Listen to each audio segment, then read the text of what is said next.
Hello. Hi, Scooter. Hi, puppy. My dog's looking at me through the window. You can see him, eh? Hi.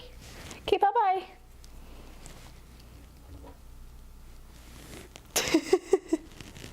Hey guys, welcome back to my channel Because I'm Crafty. My name's Katelyn and I'm here with a video for you today.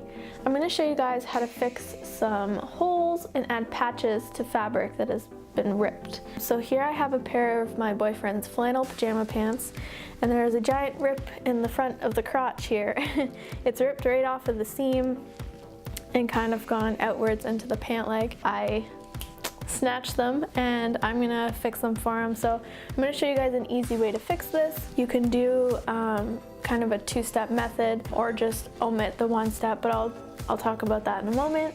But it's really easy and you can use this for pretty much any woven fabric. For jeans it can differ a little bit, but if you want to see a video specifically on jean patches, let me know down in the comments below. But let's get into this one and show you how to do it. So to fix these pajama pants, I've taken a closer look at your rip, and you could kind of have one or two things happening. You could have a rip or a hole that's happened in your fabric, but you're able to push the fibers back together to make it look like it's closed so that there's nothing missing from your actual fabric, just maybe that it's frayed away or you're able to manipulate the fibers back into place. In this case, I can't do that. There's actually some of it missing. So it's ripped down the center front crotch seam and then it's come out into the leg and back down. So if I was to pull this piece back together, it's as if I'm missing a kind of chunk in here. I don't want to manipulate it back and make it look funny. I want it to sit kind of as naturally as possible since it is in the front and the crotch area is kind of more sensitive. If it sits funny, it's going to be uncomfortable and then you're just not going to want to wear it. So you need to kind of look at your garment when you're repairing a hole, see how it naturally wants to sit, and you want to try and put it back where it naturally wants to go. You don't want to manipulate it all funny and try and, you know, sew it back with a seam because you're going to get puckering and it's going to look wrong. So I want to patch my garment so that it looks okay after. I don't want it to look like it's been patched. For this garment, I'm going to put the patch on the inside and I'm going to zigzag over the edges to put it back into place. But because it is kind of a stressed area in the crotch, I'm going to use some woven fusible interfacing on my patch to give it some extra strength. If this patch or hole didn't have fabric missing from it, if I could manipulate the fibers back in place, then I would have used the fusible interfacing on the inside of the fabric to hold those fibers back into place where they naturally want to sit. So I kind of use my iron to push the fibers so that the area is covered and it's not see-through.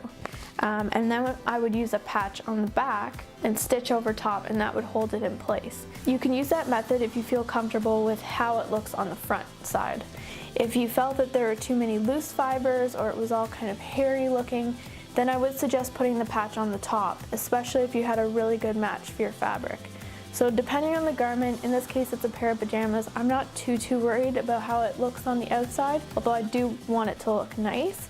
But certainly if it was something that you were wearing every day, it was your, your favorite pair of pants or something like that, you definitely want to take a closer look and think about how you want it to look in the end, whether you want the patch on the inside or you want it on the outside.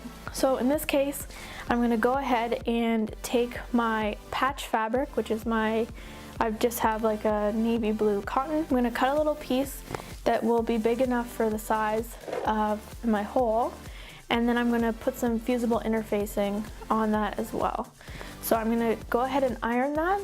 And once I'm done that, I'm actually going to serge around the edges of my cotton so that it won't fray away on the inside. It'll just give it a nice clean look.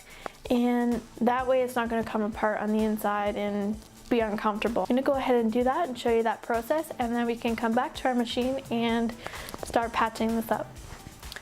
So when you're cutting your patch, you want to measure how big your hole is first. So in this case, I'm deciding that I want it to be 1 inch longer on top and bottom from my rip. So that gives me around 7 inches. And once I pull this together where it naturally wants to sit, It's about 1.5 inches wide.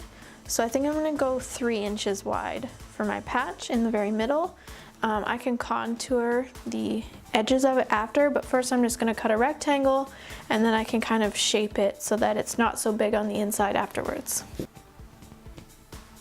Now I think I can contour this end a little bit, and same as this here. So I'm kind of following that angle that we've got happening there because it's going this way, so I've kind of cut that angle there while still leaving lots of extra because I don't want it to fray away from the patch. So I think that's pretty good. So we want to make sure that our patch is facing the right way when we cut our interfacing. So it's going to sit like this, facing upwards from the inside of my fabric. So I want to make sure I'm cutting my interfacing on the right side so that the glue is facing the correct side.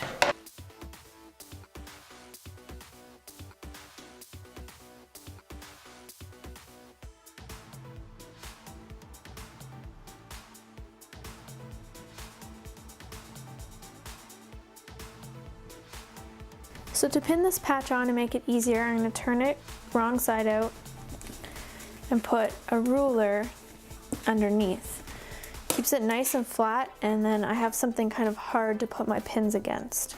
So I have my patch here. I want the navy side towards the outside. So I did cut it 1 inch longer, so I'm going to make sure I've got about 1 inch on either side here.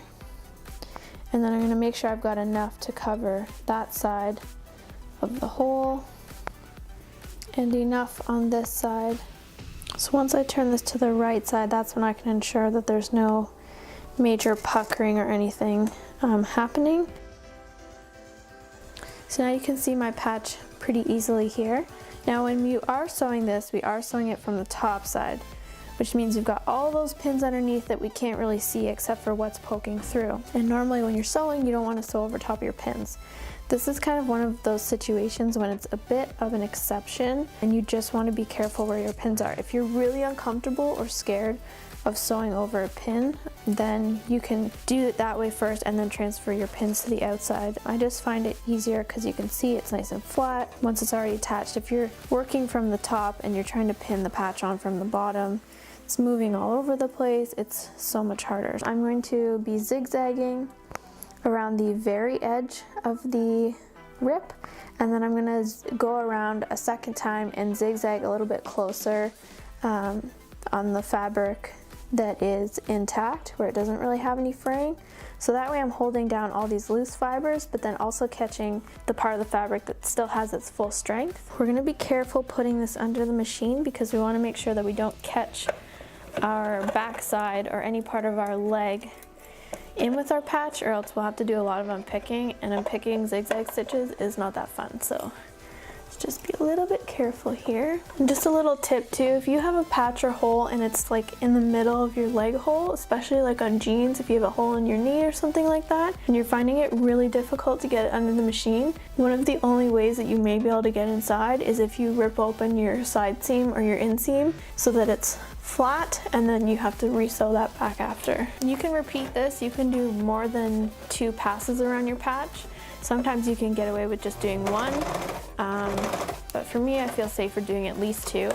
If it's jeans and they're really starting to get thin, then definitely go for maybe 3 or 4 passes. Depends on the patch and the hole and how badly disintegrated the fabric is. Hey guys, so this is the finished product of the pajama pants patch. As you can see here, the hole where the fabric was missing and my patch is showing through from the underside. I used a pretty good color match of the navy blue, so it's really not that noticeable from the outside. And on the inside, we've got our serged patch, so it's not going to be uncomfortable at all. It's not too big, and I think it looks pretty good from the front. I hope you guys learned something today. It's a nice little trick to have up your sleeve and save some of your favorite garments. If you want to learn how to patch a specific type of fabric, or your jeans, for example, is a pretty popular one, leave me a comment down below and let me know if you'd like to see that. But also give this video a thumbs up if you enjoyed it, subscribe so you don't miss out on future videos, and I'll see you next time, crafters. Bye!